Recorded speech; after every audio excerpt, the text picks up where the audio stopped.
భార్య మేనల్లుడు వీళ్ళ ముగ్గురు కూడా తీర్థయాత్ర చేసుకుంటూ చివరికి కాశీ క్షేత్రం చేరుతారు. ఆ కాశీ క్షేత్రంలో షోడశ దశదానాలని 16 దానాలు ఉన్నాయి.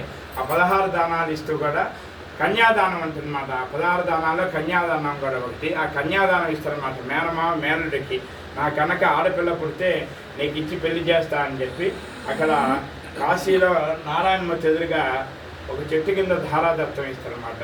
ఆ ఇచ్చి వచ్చిన తర్వాత భక్తునికి ఒక ఆడ సంతానం కలుగుతుంది. అంటే పూర్వకాలం చిన్నతల్లని పెళ్లి చేసేవారు కదా, అలా పెళ్లి చేద్దాం అనుకుంటే మళ్ళీ మేనమామ మేనల్లుడికి ఇచ్చే వాగ్దానం తప్పుతారు, సాక్ష్యంగా ఇచ్చిన మాటలు తప్పుతారు అనమాట. ఎందుకయ్యా అంటే ఈ మేనల్లుడికి గూని మరగుజ్జు అందవిహీనంగా ఉంటాడు. ఈ అమ్మాయి పుట్టిన అమ్మాయి అయినా అందంగా సౌందర్యంగా రూపవతిగా ఉంటుంది. అందుకని వీళ్ళిద్దరికి వివాహం చేయడం ఇష్టం లేక ఇచ్చిన సాక్ష్యంగా మాట తప్పుతారనమాట. అప్పుడు అడుగుతారు మేనల్లుడు, నా కాశీలో నారాయణమూర్తిగా కన్యాదానం ఇచ్చావు, సాక్ష్యంగా మాట తప్పుతావు ఏంటంటే ఆ నారాయణమూర్తినే సాక్ష్యం తీస్తానంటనమాట.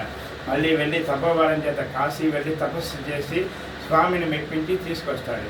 ఈ స్వామి భక్తులమ్మనే రావడానికి ఒక షరతు పెడతాడు.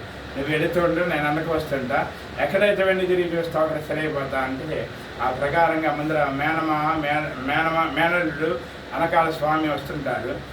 మార్గం మధ్యలో 2-3 పర్యాయాలు అనుమానం వస్తుంది. వెండి తిరిగి చూడొద్దన్నారు కదా. ఇక్కడ రాగానే స్వగ్రామం నండూరు అనే గ్రామం, ఆ స్వగ్రామం సమీపించిందని చెప్పి స్వామి వస్త్రాలు రావట్లేదని చెప్పి ఒకసారి వెండి తిరిగి చూస్తాడు. ఆ మేనల్లుడు స్వామి ఇక్కడ సెలైపోయినాడు. వాళ్ళ వివాహం కోసం అక్కడి నుంచి సాక్ష్యంగా వచ్చారు కాబట్టి సాక్షి భావనారాయణ స్వామిగా ఇక్కడ వెలుగొంటున్నారు. 5 చోట్ల వెలిసాడు స్వామి. మనకి పొన్నూరు, బాపట్ల, కాకినాడ దగ్గర సర్పవరం, భావదేవరపల్లి, అవనగడ్డ, నాగాయలంక దగ్గర కృష్ణా జిల్లా లోపల ఉంది. భావదేవరపల్లి, పట్టిసీమ ఒకటి గోదావరి జిల్లాలో. మొత్తం 10 భావనారాయణ స్వాములు. వాళ్ళు ఈయన సాక్షి భావనారాయణ స్వామి. మొన్నే వైశాఖ మాసంలో సప్తమి నుంచి పౌర్ణానికి నవాన్నికంగా బ్రహ్మోత్సవాలు జరిగినాయి.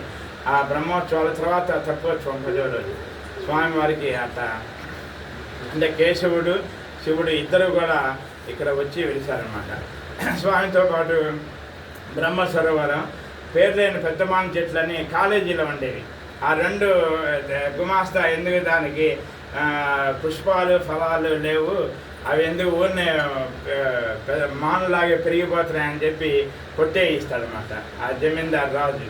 ఆ కొట్టేయించిన నల్లనికే రాజు చనిపోతాడు కారణాలు లేకుండా. అది దేవుడి చూపక్షాలు కదా. తర్వాత ఈ పొన్నమాన చెట్లు 2 ఉన్నాయి. ఈ పొన్నమాన చెట్టు ఆల్టర్నేటివ్గా ఒకటి తర్వాత ఒకటి పెద్ద అయిన తర్వాత ఒకటి మొలుస్తూ ఉంటుంది. స్వామికి అది ఒక వాహనం కూడా. సరే, ఇది ఒక ఘట్టమైంది స్వామివారిది. తర్వాత రాజా వాసిరెడ్డి వెంకటనాయుడు అని చెప్పి ఆయన వచ్చి ఇక్కడ ఇదంతా అరణ్యంగా ఉండేది. ఆ అరణ్యంగా ఉంటే ఆయన రాచబండి ఉంటుంది, అన్నాటికి తగ్గదనమాట. ఇక్కడ బస ఏర్పాటు చేసుకుంటారనమాట. స్వామి స్వప్నంలో కనబడి నేను వల్మీకంలో ఉన్నా అని చెప్పి నన్ను తీసి ప్రతిష్ఠ చేసి గోపుర ప్రాకారాదులన్నీ కూడా కట్టించమంటారనమాట. అవన్నీ కట్టించి 1000 ఎకరాల ధూపదీప నైవేద్యాల కింద స్వామికి అవి ఇస్తారనమాట. స్వామి అదొక కష్టం. రెండోది, తర్వాత ఈ రాజా వాసిరెడ్డి వెంకటనాయుడు పరిపాలించే సమయంలో వీళ్ళున్నారు చెంచులు, వాళ్ళ దారి దోపిడీలు మానభంగాలు చేస్తుంటే వాళ్ళందరినీ కూడా ఒక 100 మందిని పట్టుకొని ముఠాని పట్టుకొని వాళ్ళని శిక్షించి నరికిస్తుంటారు అన్నమాట.